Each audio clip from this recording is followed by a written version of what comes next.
Hi, I'm Aldreka Campbell. I'm a registered nurse from Savannah, Georgia, owner of Essential Me Aesthetics and Wellness. All right. Welcome to the Med Spa Club. We are so happy to have you today.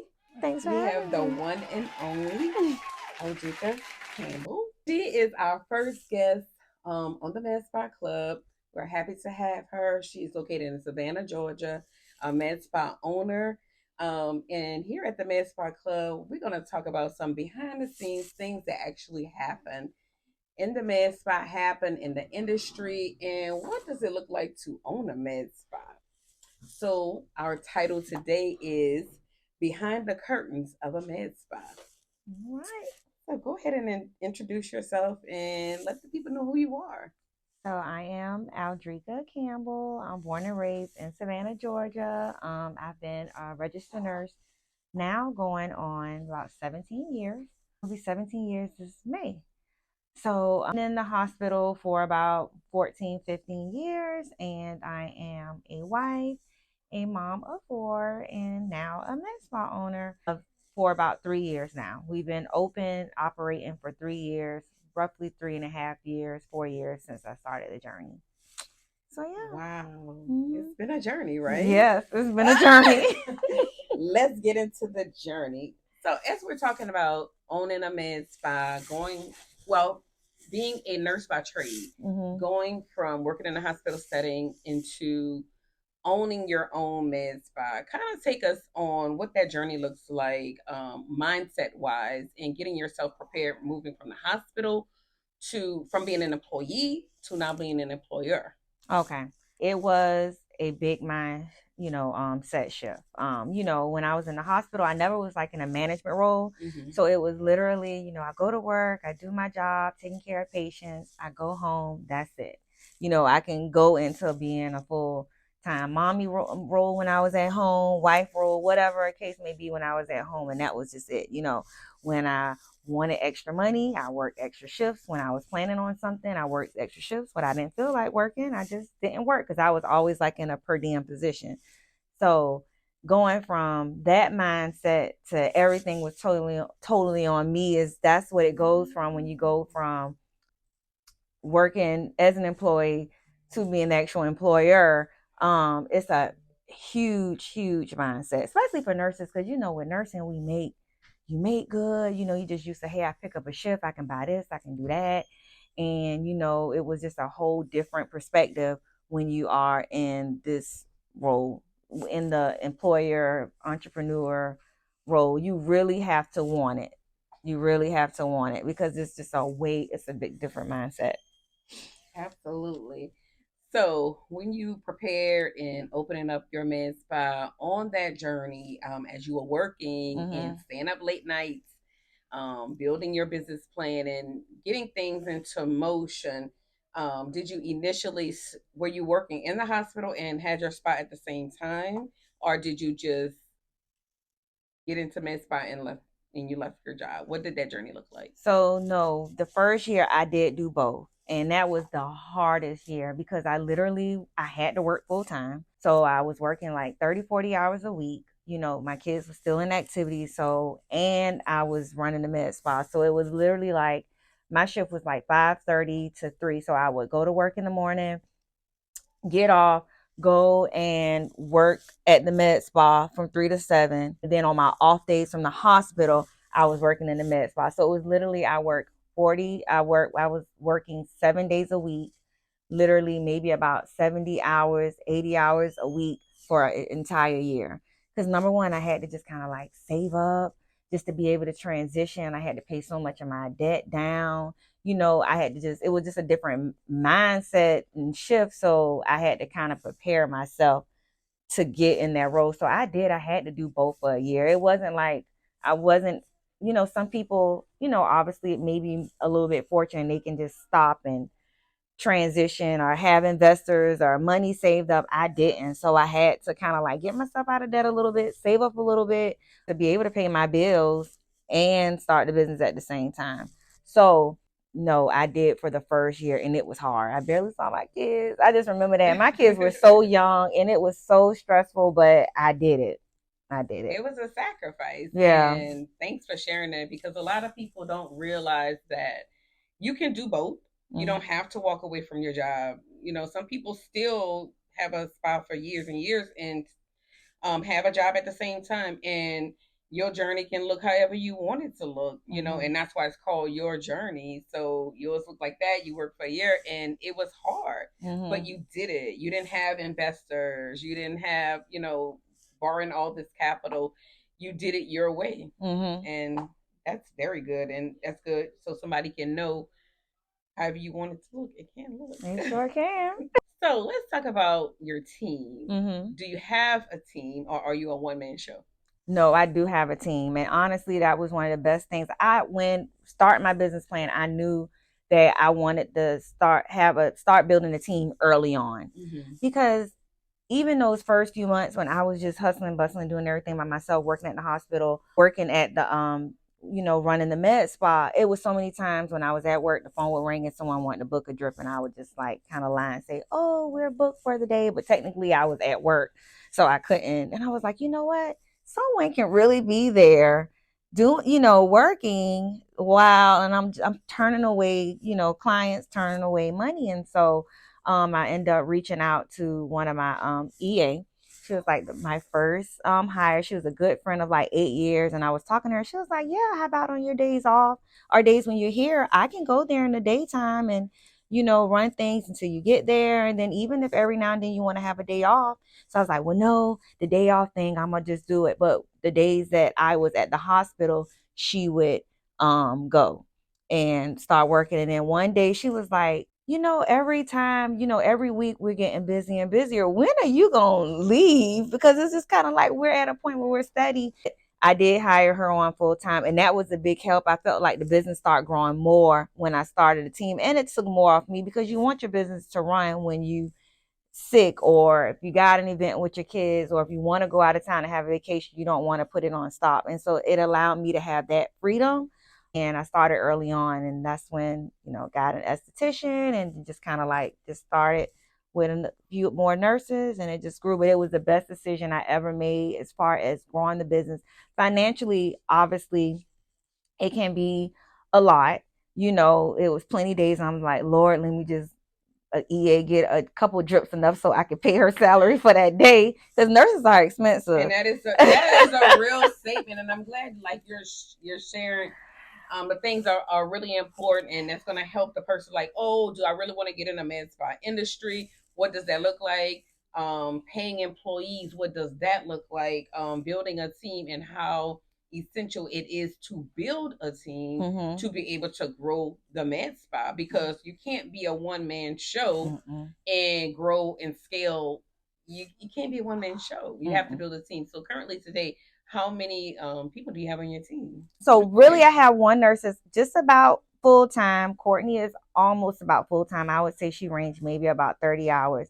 I have another RN. She part time. We have two nurse practitioners that are part time. We have a full time esthetician, and then we do have a receptionist like that's part time as well. So yeah. Oh, you have a team. You already talked about how your team is helping you to grow, and that it's helping you not to be a one man show. It can grow and scale, and that's what you have done. Yeah. You have been in business for 3 years. And how many locations have you had within the last 3 years? Three. This is my third one. For 1 month, I literally started in. It was this young lady. She had like a hair salon slash spa, and I started in there for like 6 months. And you just have to do things. I remember like I was so excited, but then I used to feel like, I'm not gonna lie, I just be like, gosh, this is kind of like, I don't know, um here's they're doing hair, I'm doing drip, whatever. But you know what, you gotta crawl before you walk, and I just had to take this route. It got me to where I am now. So I did that for a few months, but before I knew it, I outgrew that spot, and someone was like, hey girl, I got something in the same area. I got 2 rooms. I was like, oh my gosh, that's perfect. So I transitioned to her, and then like literally in 3 months I outgrew those 2 rooms. I really just needed kind of like my own building and setting and so forth. So within that first year, I ended up moving 3 times, and so I've been here now for almost 2 years. Well, look, 2 years. Yeah, I'll be 2 years this May. what fuels you to show up every day to your med spa and service your community? Honestly, number one, my passion. I just love what I do. And I know it sounds so cliche, but I just don't like letting down people. And now I'm at the point, so many of our clients we grew like relationships with, and just the kind of like family. So just not disappointing like our community. They look up to us. So that definitely fuels me. But then number two, what honestly really that's like number two, but really number one is just like legacy.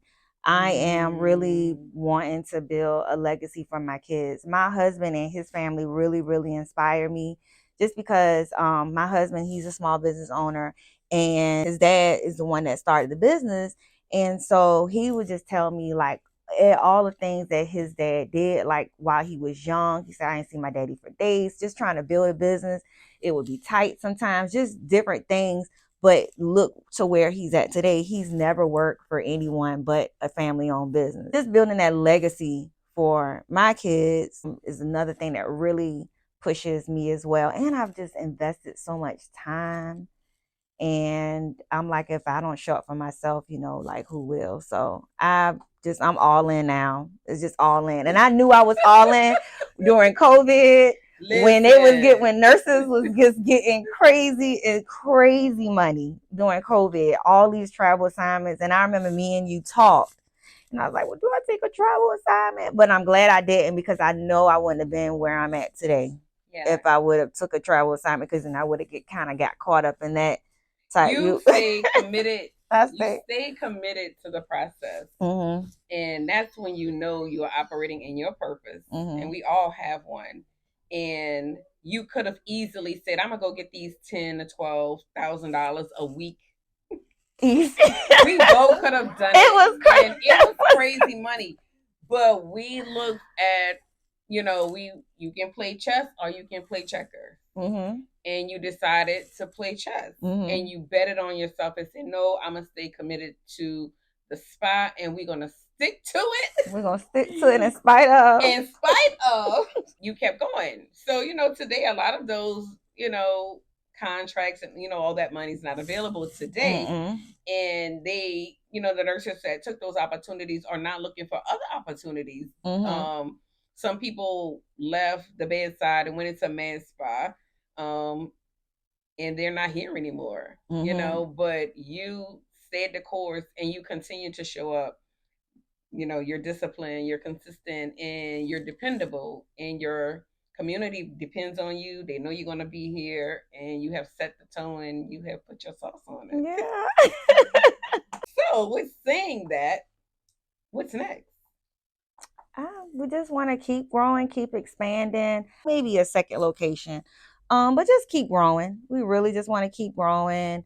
I'm actually in the process of, online education and stuff like that. So we got some things brewing in that perspective as well. But just growing, just keep growing the business and expand it to its most fullest potential.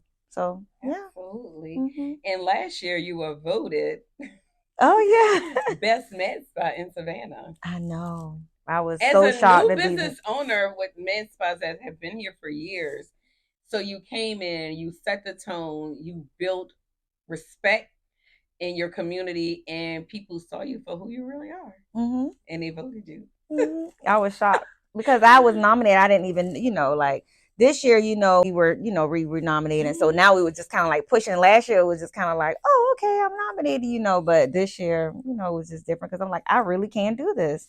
Yeah. So we really can do this. So yeah. Absolutely. You set the tone, and you set the bar high. Honestly, I try to stay. I don't know why I'm like this. I just really kind of like being behind the scenes. Even when, okay. Yeah, I'm one of those. That's your thing. It's your thing. Mm-hmm.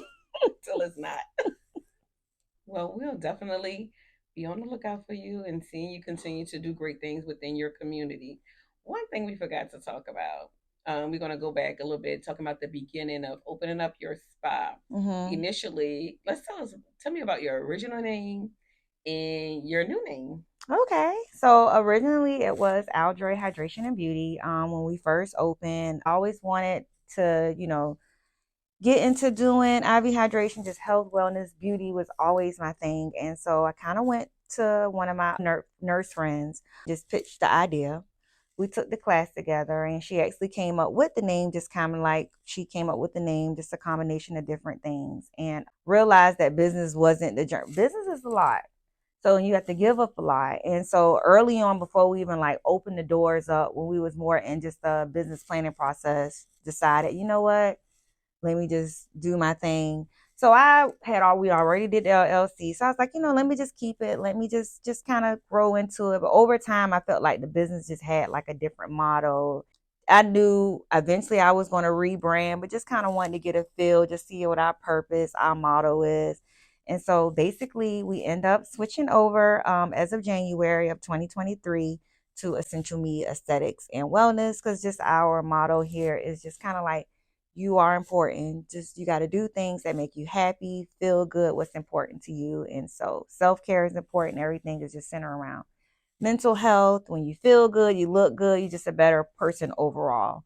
So, we end up rebranding more in direction of our purpose for the business. So yeah.